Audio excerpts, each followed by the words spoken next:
नमस्कार भक्तों, स्वागत है आपका।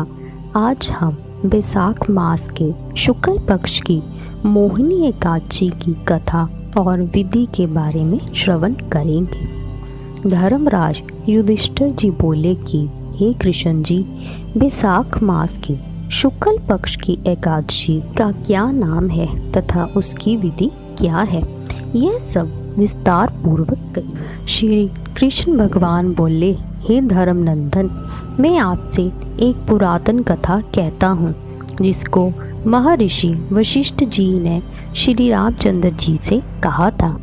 श्री रामचंद्र जी बोले, हे गुरुदेव, आप मुझे कोई ऐसा व्रत कहिए जिससे समस्त पाप और दुख नष्ट हो जाएं। मैंने जनक नंदनी श्री सीता जी के वियोग में बहुत दुख भोगे हैं, अतः अब आप कोई व्रत बतलाइए। महर्षि वशिष्ठ जी बोले, हे राम, आपने बहुत सुंदर प्रश्न किया है। आपकी बुद्धि अत्यंत शुद्ध और पवित्र है। आपके नाम के स्मरण मात्र से ही मनुष्य पवित्र हो जाता है, इसलिए आपका यह प्रश्न लोकहित में अवश्य आएगा। बैसाख मास के शुक्ल पक्ष में जो एकादशी होती है उसका नाम मोहिनी है। इस एकादशी का व्रत करने से मनुष्य के सब पाप तथा दुख कट जाते हैं। इसके व्रत के प्रभाव से मनुष्य मोह जाल से छूट जाता है। अतः हे राम, इस एकादशी का व्रत दुखी मनुष्यों को अवश्य ही करना चाहिए। मोहिनी एकादशी के व्रत में मनुष्य के समस्त पाप नष्ट हो जाते हैं। अब आप इसकी कथा को ध्यान पूर्वक सुनिए। सरस्वती नदी के किनारे एक भद्रावती नाम की नगरी बसी हुई है। उस नगरी में सोमवंशी घृत नाम का एक राजा राज्य करता था। उसी नगरी में एक धन्य धान्य से पूर्ण पुण्यवान एक वैश्य रहता था।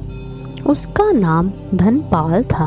वह अत्यंत धर्मात्मा तथा विष्णु भक्त था।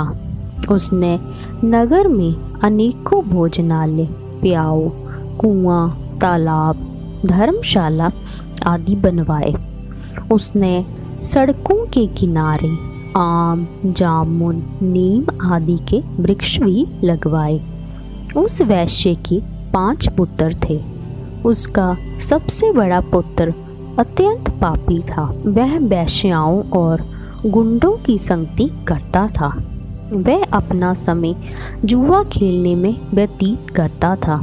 वह दूसरों की स्त्रियों के साथ भोग विलास भी करता था। वह महान नीच था और देवता, पितृ आदि को नहीं मानता था। वह अपने पिता के धन को बुरे व्यसनों में खर्च किया करता था। वह मदपान तथा मांस का भक्षण किया करता था। इस पर उसके पिता, भाइयों तथा कुटुंबियों ने उसे घर से निकाल दिया। उसकी निंदा करने लगे। घर से निकलने के बाद वह अपने आभूषणों तथा वस्त्रों को बेचकर रहने लगा।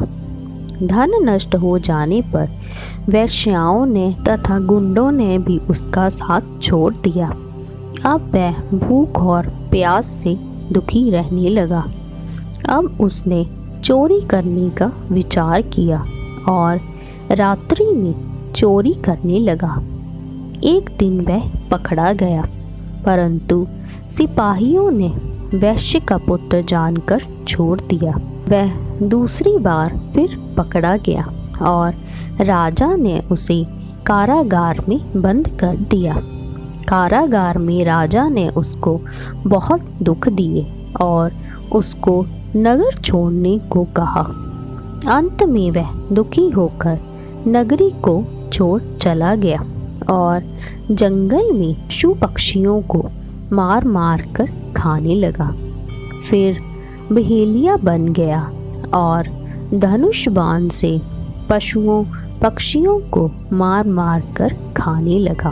एक दिन वह पापी भूख और प्यास से व्याकुल खाने की खोज में निकल पड़ा और कौंडिन्य ऋषि के आश्रम पर आ पहुंचा। इस समय बैसाख का महीना था। कौंडिन्य ऋषि गंगा स्नान करके आए थे। उनकी भीगे वस्त्रों के छींटे मात्र से इस पापी को कुछ सुबुद्धि प्राप्त हुई। वह पापी मुनि के पास जाकर हाथ जोड़कर कहने लगा, हे मुनि, मैंने अपने जीवन में पाप किए हैं। आप उन पापों से छूटने का कोई साधारण और बिना धन का उपाय बतलाइए। तब ऋषि बोले कि तू ध्यान लगाकर सुन। तू बैसाख मास के शुक्ल पक्ष की एकादशी का व्रत कर। इस एकादशी का नाम मोहिनी है। इसके करने से तेरे समस्त पाप नष्ट हो जाएंगे। मुनि के वचनों को सुनकर वह बहुत प्रसन्न हुआ और मुनि की बतलाई हुई विधि के अनुसार उसने मोहिनी एकादशी का व्रत किया। हे राम जी, उस व्रत के प्रभाव से उसके समस्त पाप नष्ट हो गए और अंत में वह गरुड़ पर चढ़कर विष्णु लोक को गया। इस व्रत से मोह आदि भी नष्ट हो जाते हैं। संसार में इस व्रत से अन्य कोई श्रेष्ठ व्रत नहीं है। इसके महात्म के श्रवण व पठन से जो पुण्य होता है वह पुण्य 1 सहस्त्र गौ दान करने के पुण्य के बराबर होता है। इस प्रकार बैसाख मास के शुक्ल पक्ष की मोहिनी एकादशी की कथा समाप्त होती है। जय श्री कृष्ण।